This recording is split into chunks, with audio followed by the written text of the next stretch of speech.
সবাই মোটামুটি এর সাথে একমত থাকলেও বিএনপি কিন্তু একমত হচ্ছে না। এ না হওয়ার পিছনে আসলে আমরা যেটা লক্ষ্য করেছি, তারা এককভাবে ক্ষমতা যাওয়ার আবার একটা চিন্তা তাদের মধ্যে আমরা লক্ষ্য করেছি। আসলে এই একক ক্ষমতার মাধ্যমে আসলে তারা আবার ফ্যাসিস্ট হবে, এইটা আমরা কিন্তু বিগত দিনে দেখেছি। ইসলামের সমমনা দলগুলো আমরা আলোচনা করছি এবং অনেকে আমরা আলোচনায় আলহামদুলিল্লাহ কাছাকাছি এসেছি। আমরা আশা তো করি যে ইসলামের পক্ষে সমমনা দলগুলো নিয়ে একটা বাক্স আমরা নির্বাচনে পাঠাতে পারবো, এরকম একটা আলোর আশা আলো আমরা দেখছি।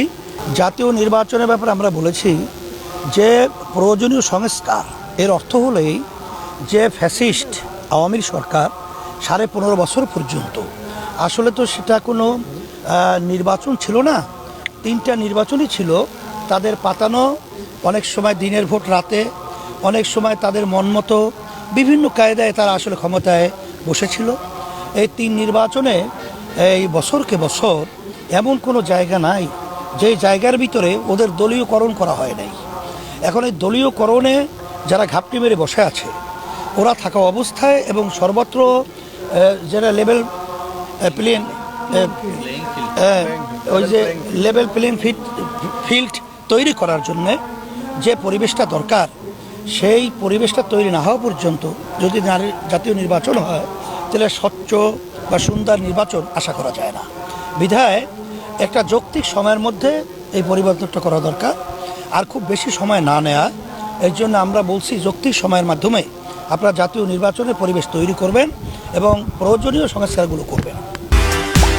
এখানে জাতীয় নির্বাচনের ব্যাপারে আমাদের আরেকটা কথা কিন্তু মৌলিক আমরা বলেছি এবং অনেক রাজনৈতিক দল বলেছে, সেটা 53 বছরে যেই পদ্ধতিতে নির্বাচন হয়েছে, এই নির্বাচনের মাধ্যমে মূলত আসলে স্বৈরাচার তৈরি হয়, ফ্যাসিস্ট তৈরি হয়, খুনি গুমি তৈরি হয়। একটা জাতীয় সরকার তৈরি করার জন্যে মূলত এখন তাকে পিআর সিস্টেমটা হলো সংখ্যানুপাতিক হারে প্রতিনিধি সংসদে থাকা, সেখানে প্রতিটা ভোটারের মূল্যায়ন হয়, আর সেখানে সব দল যারা 1% ভোট পাবে তারাও কিন্তু সংসদে 3টা আসন পাবে, মানে 3টা এমপি পাবে। তারা সেখানে একটা জাতীয় সরকার প্রতিষ্ঠিত হবে। সবাই যদি সম্পৃক্ততায় দেশ পরিচালনা করে, সেই দেশটা স্বাভাবিক সুন্দর হবে, এটাই হলো বাস্তবতা। কিন্তু সবাই মোটামুটি এর সাথে একমত থাকলেও বিএনপি কিন্তু একমত হচ্ছে না।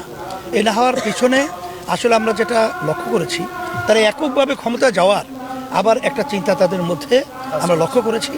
আসলে এই একক ক্ষমতার মাধ্যমে আসলে তারা আবার ফ্যাসিস্ট হবে, এইটা আমরা কিন্তু বিগত দিনে দেখেছি। বাস্তবতা এটাই হয়।